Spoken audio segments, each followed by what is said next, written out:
The emergency lights in the United Nations chamber had never glowed so bright. Every world leader sat frozen in their seats as the holographic projection came to life in the center of the room. The figure that appeared was not human. It stood 8 feet tall, covered in shimmering blue scales, with eyes that looked like pools of liquid gold.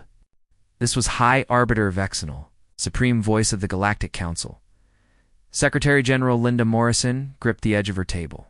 She had been warned that this moment would come. For 3 years, humanity had been sending signals into space, hoping for contact. Now contact had found them, and it did not look friendly.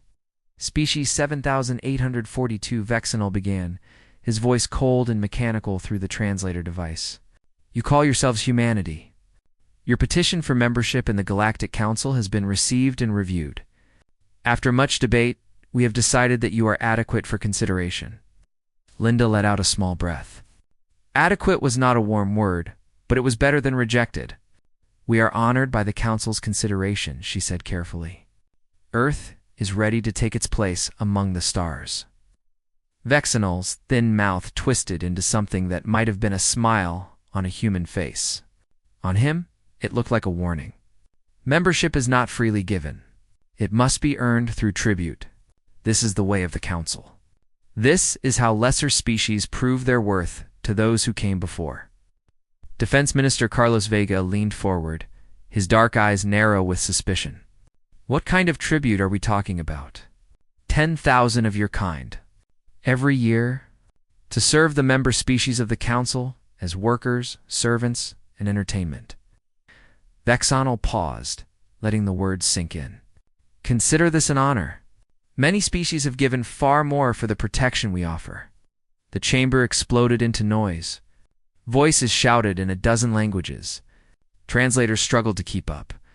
Linda raised her hand for silence, but it took nearly a minute before order was restored. You are asking us to send our people as slaves, she said, her voice steady despite the anger burning in her chest. We are offering you survival, Vexenal replied. Beyond the borders of Council space lies the Dravo hegemony. They have shown interest in your solar system. Without our protection, your species will be harvested within 10 of your years. Every man, woman, and child taken for purposes I will not describe in polite company. He spread his 4-fingered hands. 10,000 seems a small price for 8 billion lives. Admiral Patricia Coleman, commander of Earth Space Force, spoke for the first time. And if we refuse, then you refuse. Saul's golden eyes showed no emotion, and when the Dravik come, you will face them alone.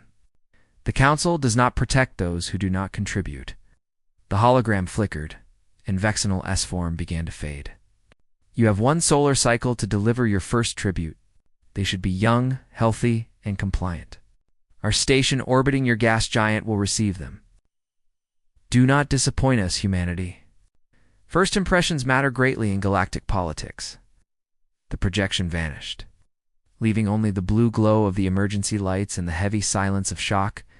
Carlos was the first to speak. We cannot do this. We cannot send our people to be slaves for alien masters. The public would never accept it.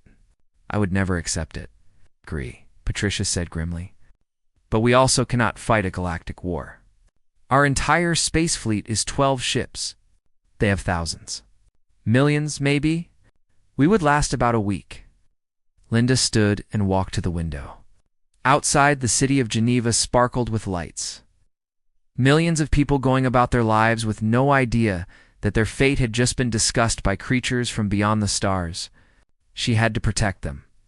That was her job. That was why she had been elected. There has to be another way, she said quietly. Something they have not thought of. Something human. The days that followed were the most intense of Linda's life. She met with scientists, military leaders, psychologists, and historians. She read everything humanity knew about negotiation, about loopholes, about creative solutions to impossible problems. And slowly an idea began to form. The Council wanted 10,000 humans. They wanted them young and healthy. They wanted them compliant, but they had not specified anything else. They had not asked for volunteers. They had not asked for the best humanity had to offer. They had simply asked for humans. Linda called an emergency meeting of her closest advisors. When they gathered in the secure room beneath the UN building, she could see the exhaustion on their faces. Everyone had been working around the clock, searching for solutions. "I have a proposal," she said. "It is not pretty. It is not ethical in the traditional sense. But it might just work." She laid out her plan. At first, there was silence. Then Carlos laughed, a short bark of disbelief. "You cannot be serious." "I am completely serious," Linda replied. "The council asked for tribute. They assumed we would send innocent civilians. Farmers, factory workers, students, people who would be easy to control." She smiled, and there was something sharp in it. "What if we sent them something else entirely? What if we sent them people who have already proven they cannot be controlled?" Patricia leaned forward, understanding dawning on her face. The prison population, specifically the worst of the worst. Death row inmates. Lifers with no chance of parole. People who have committed acts so terrible that they will never see freedom again. Linda's voice was steady. "We offer them a choice. Die in a cell, or take their chances among the stars. Many will say yes. Enough will say yes. Aliens will be furious," Carlos said. "Perhaps. But what can they do? We will have fulfilled the letter of their demand. 10,000 humans, delivered on schedule. If those humans happen to be the most violent and dangerous our species has produced, well, they should have been more specific." The room was quiet as everyone considered the implications. It was insane. It was brilliant. It was possibly the most human solution anyone could have imagined. "There is something else to consider," Patricia said slowly. "These prisoners, they are survivors. They have lived through conditions that would break normal people. They know how to work together when it benefits them. They know how to fight. They know how to resist." Linda nodded. "Exactly. We are not just sending tribute. We are sending a message. Humanity does not submit quietly. Even our failures, even our criminals, even the people we lock away from society, they are still human. And humans do not break easily." 3 weeks later, Linda stood before the General Assembly to make the announcement. The world was watching, waiting to hear how humanity would respond to this cosmic ultimatum. "The Galactic Council has demanded tribute," she said, her voice carried to every corner of the planet. "In tribute they shall receive. We will send 10,000 humans to serve among the stars. But let me be clear about who these humans will be. They will be volunteers from our correctional facilities. Men and women who have been given a choice between their current existence and a new life beyond Earth." She paused, letting the weight of her words settle. "The council expected sheep. They will receive wolves instead. And may whatever gods they worship have mercy on them, because our wolves will not." In prisons across the world, inmates watched the broadcast on flickering screens, and for the first time in years, many of them smiled. Warden Dennis Cole had worked at Blackwater Federal Maximum Security Complex for 30 years. He had seen riots, escapes, murders, and every kind of violence a human could inflict on another human.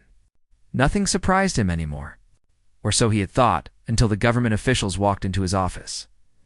Agent Maria Santos of the Galactic Relations Bureau was a small woman with dark hair and calm eyes that seemed to miss nothing. She sat across from Dennis with a folder in her hands, explaining something that sounded like science fiction. "Let me understand this correctly," Dennis said, rubbing his temples. "You want me to ask my inmates if they would like to volunteer for space slavery?" "We prefer the term tribute service," Maria replied without blinking. "And yes, that is exactly what we want. Specifically, we are looking for volunteers from your death row population and your lifers. The ones who will never see the outside of these walls again." Dennis looked at the folder she had placed on his desk. Inside were documents signed by the President, Secretary General of the United Nations, and about a dozen other important people. This was real. This was actually happening. "You know what kind of men I have in here?" he said slowly. "These are not petty thieves or drug dealers. These are murderers. Serial killers. Men who did things that made even other criminals sick. And you want to send them to represent humanity?" Maria smiled, and there was something cold in it. That is precisely why we want them, Warden. The aliens expect obedient servants. They expect broken spirits and willing bodies. What we are going to give them is something they have never encountered before. People who cannot be broken because they were never whole to begin with. The word spread through the prison system faster than any virus. Within days, every inmate in every maximum security facility knew about the program. The reactions were mixed. Some laughed and called it a government trick. Some were afraid of the unknown. But many, more than anyone expected, raised their hands to volunteer. Gregory Hart was one of the first names on the list from Blackwater. He was serving for consecutive life sentences for crimes that had made national news 15 years ago. The NUSP. A peers had called him a monster. The prosecutors had called him pure evil. The judge had said he should never breathe free air again. Now he sat in a small interview room, his massive frame barely fitting in the metal chair, facing a committee that would decide if he was suitable for space. Dr. Susan Perry was the program's psychological evaluator. She had spent her career studying criminal minds, but something about Gregory made her uncomfortable. It was not his size or his scars. It was his calm. He should have been nervous, angry, or excited. Instead, he looked like a man waiting for a bus. "Why do you want to participate in this program?" Susan asked, her pen ready to record his answer. Gregory considered the question.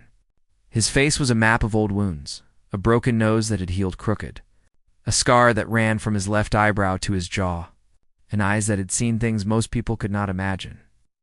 "You were telling me that some aliens want to use me as a slave," he said finally. "That they think they can control me, break me, make me do what they want?" A smile spread across his face, and it was not a pleasant thing to see. "Lady, I have been in cages since I was 16 years old. Men with badges and guns have tried to break me for 30 years. None of them managed it. I'm curious to see if these aliens can do any better."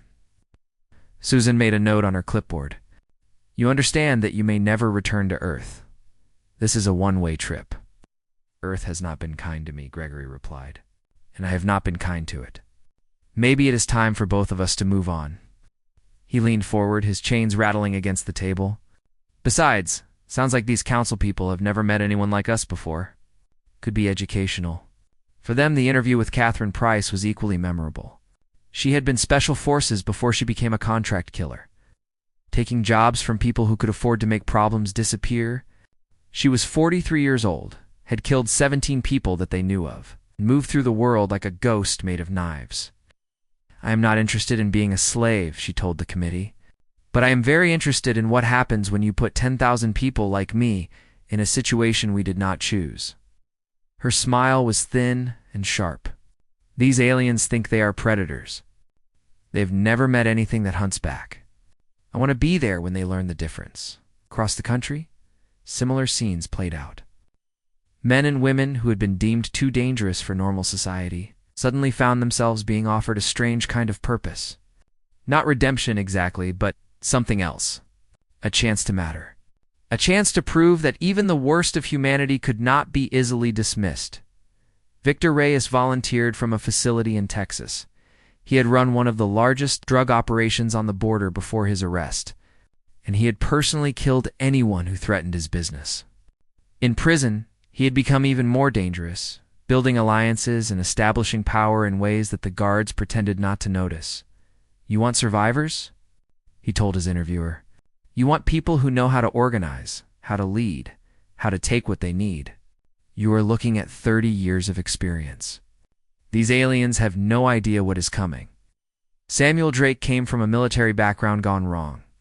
He had been a soldier, decorated for bravery, until something inside him snapped. The court-martial had been quiet, the imprisonment even quieter. He had killed 6 men with his bare hands in a single night, and he still did not fully understand why. "I am not looking for forgiveness," he explained to the committee. "I am not looking for a second chance. I just want to see something new before I die. And if that something new tries to put a collar on me, well, I know how to handle that too." The final selection took 3 months. 10,000 names were chosen from a pool of nearly 50,000 volunteers. Murderers, crime lords, former soldiers who had crossed too many lines.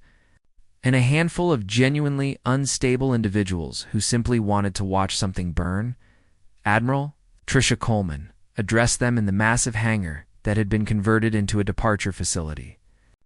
She stood on a platform above them, looking down at 10,000 orange jumpsuits, 10,000 hardened faces, 10,000 people who had nothing left to lose. "You are not soldiers," she said, her voice amplified to reach every corner of the hangar. "You are not diplomats. Officially, you are tribute payment for humanity's place in the galactic community.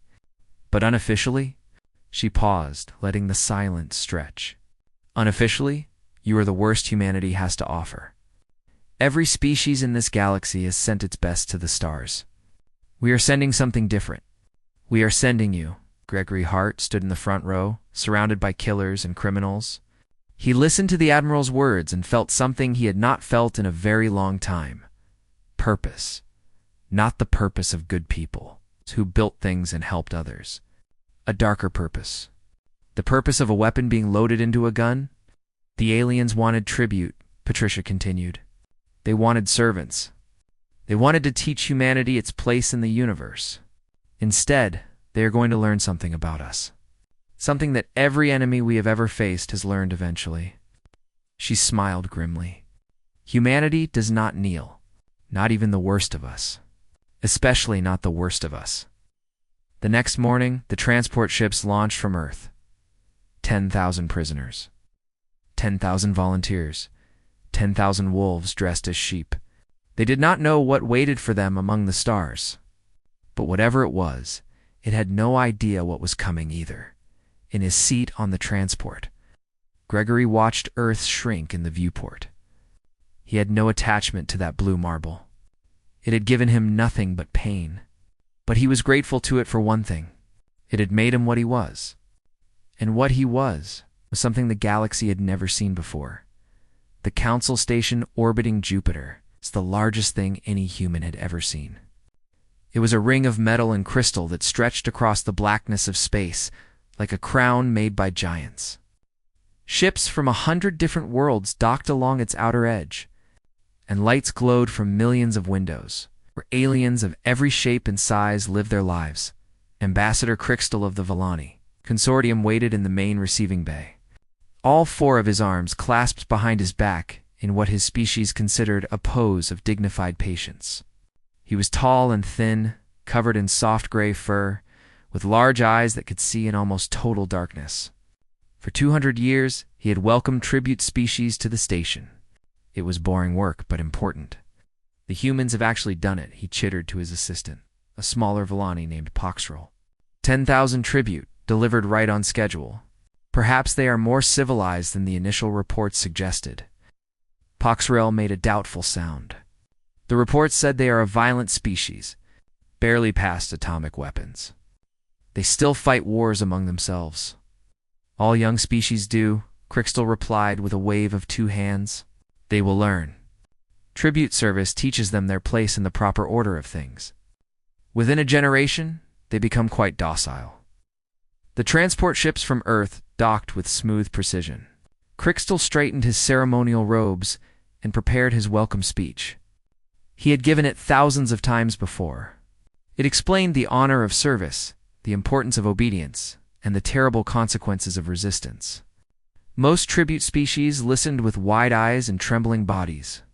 They understood quickly that they were no longer at the top of any food chain. The airlock doors hissed open. The smell hit Crixtal first. It was sharp and sour, the smell of sweat and aggression, and something else that made his fur stand on end. His species had evolved from prey animals millions of years ago, and some instincts never fully disappeared. Right now, every instinct he had was screaming that something was wrong.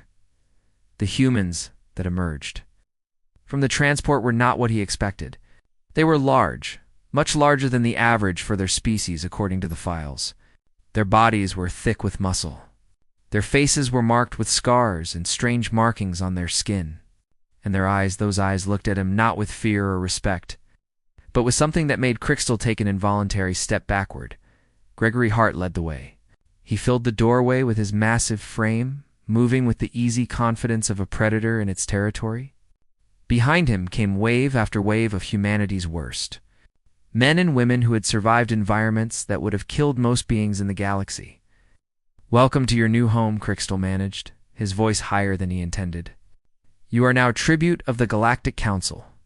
You will serve with honor and obedience, and in return, you will receive the protection and wisdom of the elder species." Gregory stepped forward, closer than any tribute had ever dared to come. He looked down at Crystal, who suddenly realized that this human was nearly twice his height, and smiled. It was not a friendly smile. "Thanks for having us," Gregory said. "We are going to love it here." The first week was chaos. Council security had protocols for handling new tribute. These protocols assumed that the tribute would be frightened, confused, and eager to follow rules in exchange for safety. The humans were none of these things. When a Volani overseer tried to direct a group of humans to their assigned quarters, it was ignored completely. The humans walked where they wanted, examined everything with calculating eyes, and communicated with each other in ways that the translators could not follow. Hand signals, facial expressions, a langwag. Of violence that they all seemed to speak fluently. 3 Volani guards were hospitalized after attempting to discipline a tribute named Victor Reyes. He had been assigned to loading cargo and had decided to take a break. When the guards approached with neural whips, standard tools for encouraging obedience, Victor had looked at them with something like amusement. "Those little sticks are supposed to scare me," he asked. The guards demonstrated by activating the whips, showing how they crackled with electricity that could cause tremendous pain. Victor yawned. "I have been tased, beaten, stabbed, shot, and set on fire. Your toys do not impress me." When they tried to use the whips anyway, Victor moved faster than any of them expected. By the time security arrived, all 3 guards were unconscious, and Victor was calmly finishing his break. The incident reports piled up on Station Commander Threlvax's desk. A Thraxian guard captain named Drathanel had prepared a detailed summary of human behavioral anomalies, and it made for disturbing reading. "They do not respond to threat displays," Drathanel reported. "We showed them our claws, demonstrated our venom glands, crushed metal with our bare hands to show our strength. One of them laughed and said it was cute. Another asked if we wanted to arm wrestle. Surely pain compliance works," Threlvax said. Negative. "Several humans have received significant neural whip exposure. They seem to ... enjoy it. One female requested that we increase the intensity because she found the current level, and I quote, ticklish." Catherine Price had been assigned to domestic service in a wealthy Volani household. Within the first month, she had mapped every security system, identified every guard rotation, and made friends with every other human working in the sector. She moved through the alien home like a shadow, always helpful, always polite, always watching. Her employer, a Volani merchant named Crextal, thought she was the perfect servant. He bragged to his friends about how well-behaved his human was. He never noticed that small items kept disappearing from his security office, or that Catherine spent her nights meeting with other humans in the lower levels of the station. "These aliens have never had to worry about internal threats," she explained to her growing network. "Their entire security model is based on the assumption that tribute will be compliant. They watch for external attacks, not for rot from within." Gregory had established what the humans called the Assembly in an abandoned section of the station's lower levels. What had once been a waste processing facility was now a meeting place for the most dangerous humans in the sector. They gathered in the shadows, sharing information, making plans, and remembering who they were. "The Council thinks they own us," Gregory told a group of nearly 100 humans. "They think tribute means slave. They think they can take us from our world, put collars on us, and use us however they want." He let the anger in the room build before continuing. "But they made a mistake. They asked Earth for its garbage, and Earth gave them its weapons." Samuel Drake spoke up from the crowd. "When do we fight back?" "Not yet," Gregory replied. "Right now they just think we are difficult, stubborn if we act too soon. They will call it a rebellion and crush us with overwhelming force. We need to be smarter than that. We need to show them that we are not just dangerous. We need to show them that they were wrong about everything. High Arbiter Vexenal received daily reports about the human tribute situation. Each report was worse than the last. Productivity in facilities using human workers had dropped by 40%. Not because the humans were lazy, but because of systematic, untraceable sabotage. Tools broke for no reason. Machines stopped working. Important documents disappeared. This is unprecedented, his aide reported. No tribute species has ever behaved this way. They are animals, Vexenal replied, with a dismissive wave. They will learn their place eventually. Increase the discipline measures. Double the guard presence. They will break. But as weeks turned into months, the humans did not break. They formed hierarchies, established territories, and treated their captivity as merely another prison to navigate. And in the shadows, the assembly grew stronger every day, waiting for the right moment to show the galaxy what humanity was truly capable of. The mining facility on Helix 7 was one of the harshest assignments in Council space. Deep beneath the surface of a frozen moon, tribute workers extracted rare minerals in conditions that would kill most species within months. The humans assigned there had been chosen specifically because they were considered the most troublesome. The Council believed that hard labor would break their spirit. They were wrong, Samuel. Drake had been working the deep tunnels for 6 months. The work was brutal, the hours endless, and the overseers cruel. But Samuel had known worse. He had survived military prison, solitary confinement, and years of treatment that was supposed to cure him of his violent tendencies. A frozen mine was almost peaceful by comparison. Overseer Draythanel was a Thraxian, one of the insectoid species that took pleasure in causing pain to lesser beings. He was known throughout the facility for his liberal use of the neural whip and his creative punishments. The other tribute workers, members of docile species who had been broken generations ago, avoided him at all costs. Samuel did not avoid him. Samuel watched him, studied him, learned his patterns and his weaknesses. And when Draythanol finally cornered him in a dark tunnel, Samuel was ready. "You work too slowly, human," Draythanol hissed, his mandibles clicking with anticipation. "Perhaps pain will motivate you to perform better." Samuel looked at the neural whip crackling in the overseer's clawed hand. He looked at Draythanel's compound eyes, searching for any hint of the fear he had seen in countless enemies over the years. There was none. The Thraxian had never encountered anything that could truly threaten him. That was about to change. Samuel asked conversationally, "Back on Earth, I killed 6 men with my bare hands in one night. They were soldiers, trained fighters, armed with guns and knives. I did not have any weapons at all," he smiled, "and there was nothing human in it. Do you really think your little toy is going to stop me?" Draythanel raised the whip, but Samuel moved first. He had spent years learning how to fight in confined spaces, how to use his body as a weapon, how to exploit the weaknesses that every living creature possessed. The Thraxian was larger, stronger, covered in natural armor. It did not matter. Station security found Draythanel 4 hours later. He was alive technically, but he would never oversee anything again. His neural whip had been used against him in ways that its designers had never intended. Samuel Drake was gone, vanished into the maze of tunnels. Along with 37 other human tribute, the incident on Helix 7 was not isolated. Across Council space, similar stories began to emerge. Overseers who pushed too hard found themselves in medical facilities. Security systems mysteriously failed. Supply shipments went missing. And everywhere, humans were watching, waiting, coordinating. Gregory Hart received the reports from his network with grim satisfaction. The assembly had grown from 100 members to nearly 2,000, spread across dozens of facilities and stations. They communicated through channels the Council had never thought to monitor, using the translators against their creators by speaking in codes and slang that no alien could decipher. "The Council thinks we are random troublemakers," Gregory explained to his inner circle. "Isolated incidents of human stubbornness. They have no idea that we are connected.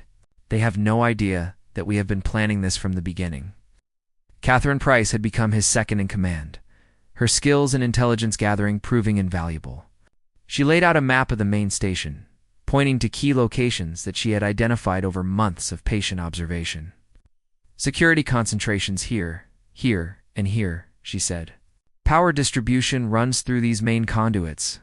Communications hub is in the central tower, and most importantly, the Grand Assembly Hall where the Council holds its ceremonies.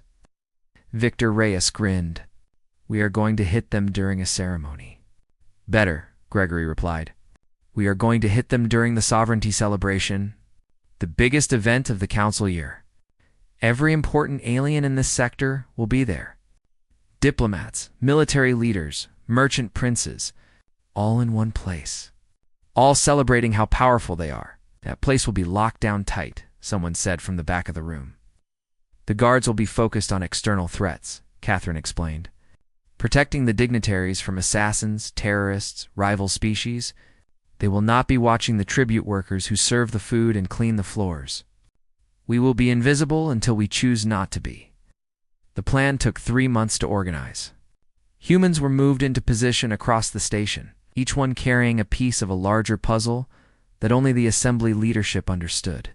Communications were established with human groups on other stations and facilities, creating a network that spanned council space.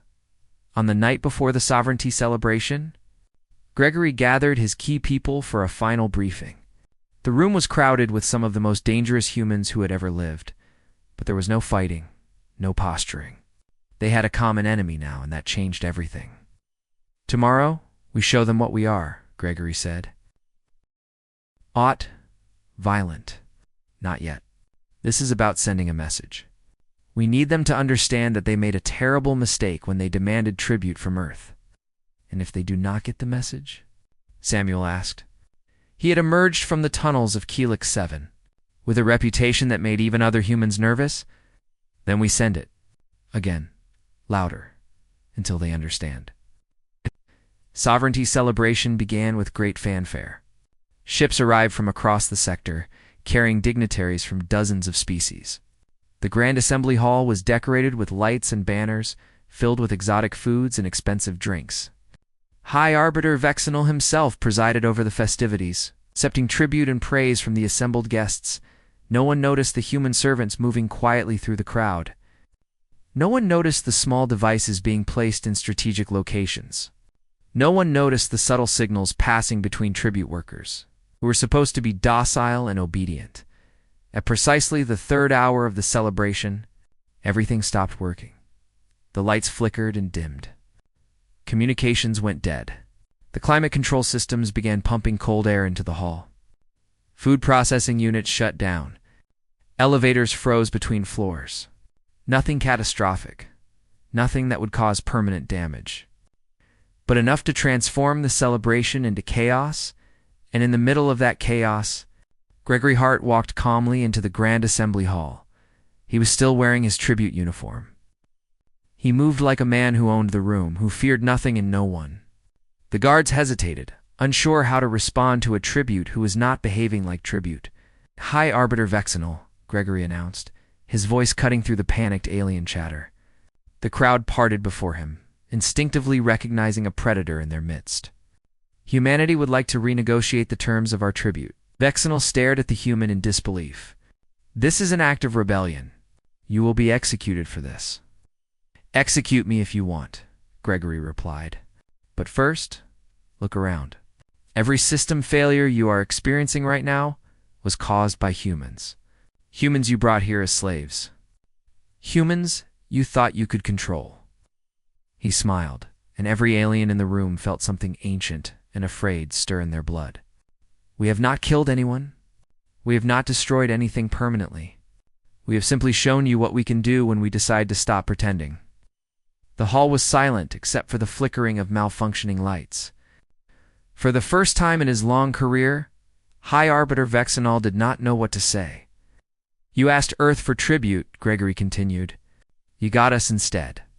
10,000 of the most dangerous humans our species has ever produced. In this little demonstration, this was us being polite. He reached into his uniform and produced a data chip. Now, let us talk about how things are going to work from now on. The council chamber, had never been so quiet. High Arbiter Vexenal sat in his elevated seat, surrounded by representatives of the most powerful species in the galaxy, and stared at the humans standing before him. Gregory Hart looked nothing like a tribute was supposed to look. He stood straight and calm, meeting the eyes of beings who had ruled the stars for thousands of years, and showed no fear at all. Reports were flooding in from across the station. Humans were emerging from hidden locations throughout the structure, revealing a network that had been built right under the Council's nose. Systems continued to experience mysterious failures, and somewhere in the lower levels, the other 9,000 human tribute were waiting to see what would happen next. "This is an act of war," Vexenal managed, his voice rough with anger and something that might have been fear. "The Council does not negotiate with rebellious tribute." "Then do not think of it as negotiation," Gregory replied calmly. "Think of it as a demonstration. We have not killed anyone. We have not destroyed anything that cannot be fixed. We have simply shown you what we are capable of doing if we choose to." He placed a data chip on the table between them. "Humanity has a counteroffer. One we think you will find more sustainable than your current arrangement." Ambassador Crixtal reached for the chip with trembling hands. His species had welcomed tribute for 200 years. He had never imagined that tribute could fight back. The file that opened on his display made his large eyes grow even larger. "This is outrageous," he stuttered. "You are demanding full membership? Technology sharing? Military cooperation?" "We are offering a partnership," Gregory corrected. "You wanted humans to serve the Council? Fine. We will serve. But as contractors, not slaves. As equals, not property. Earth will provide soldiers, security specialists, problem solvers. In exchange, you will provide protection from the Dravik and access to galactic technology." Vexenal laughed, a harsh sound that echoed through the chamber. "And if we refuse? If we simply have you all executed for this rebellion? Then you execute us." Gregory shrugged. "And then you explain to your population why basic services keep mysteriously failing.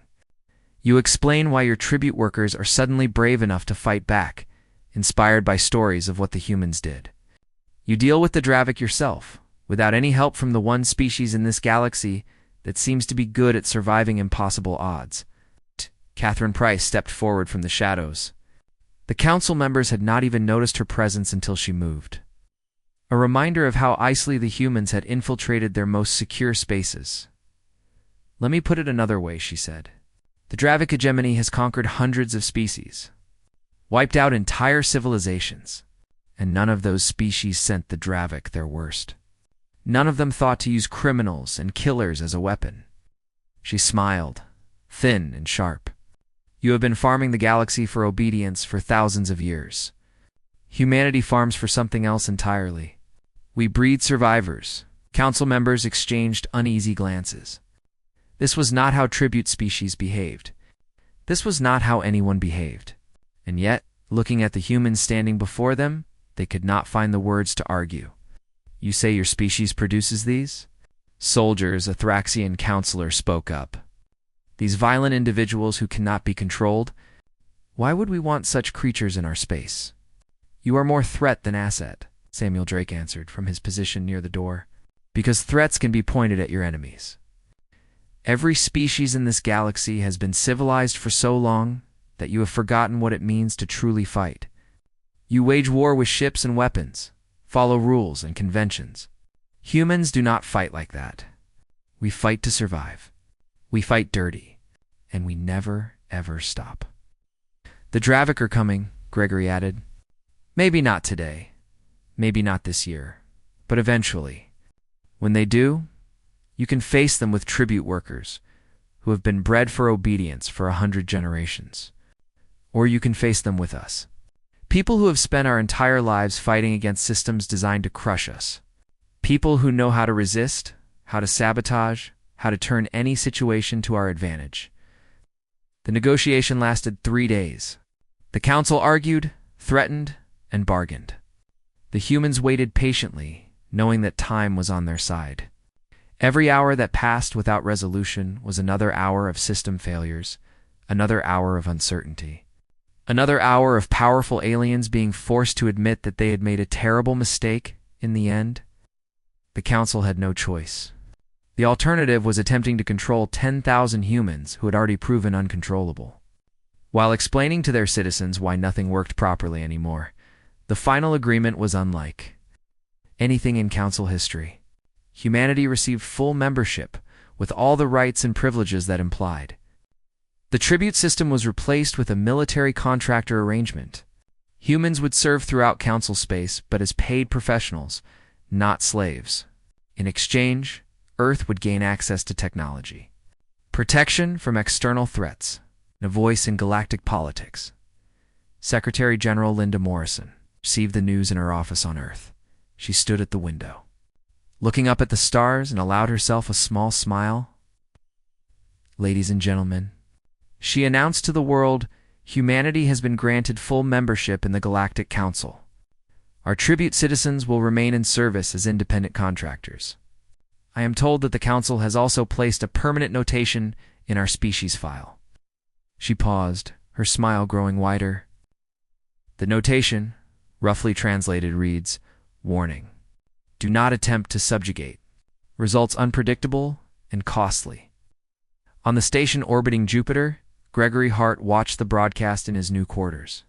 They were nicer than anything he had known on Earth, certainly nicer than his prison cell. But comfort was not why he had volunteered for this mission. He had wanted to prove something to himself and to the universe. Catherine Price entered without knocking. She had a tablet in her hands, displaying applications from a fresh wave of volunteers back on Earth.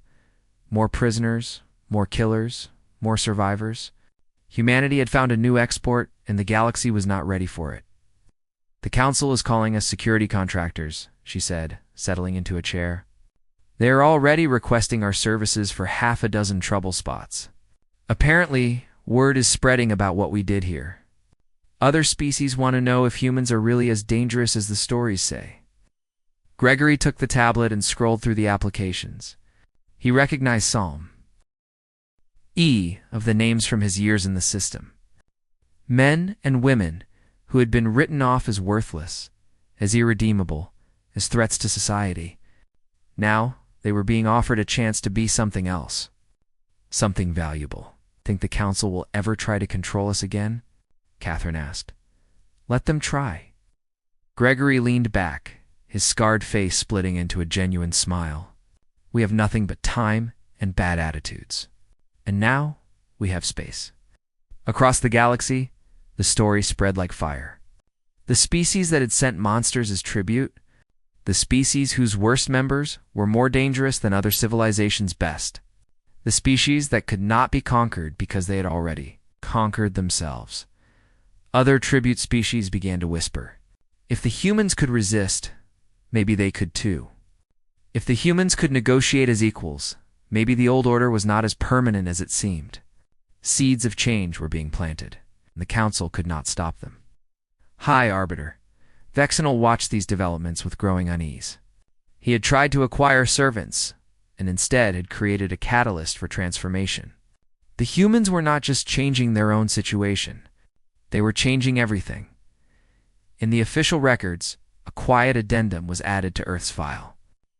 It was flagged as highest priority to be read by any Council official before making contact with human representatives. The addendum was simple and direct. "Do not provoke. They will send more, somewhere in the depths of space, on stations and ships and colonies across the galaxy." 10,000 former prisoners looked up at stars that were no longer beyond their reach. They were criminals, yes, killers and thieves, and worse. But they were also human.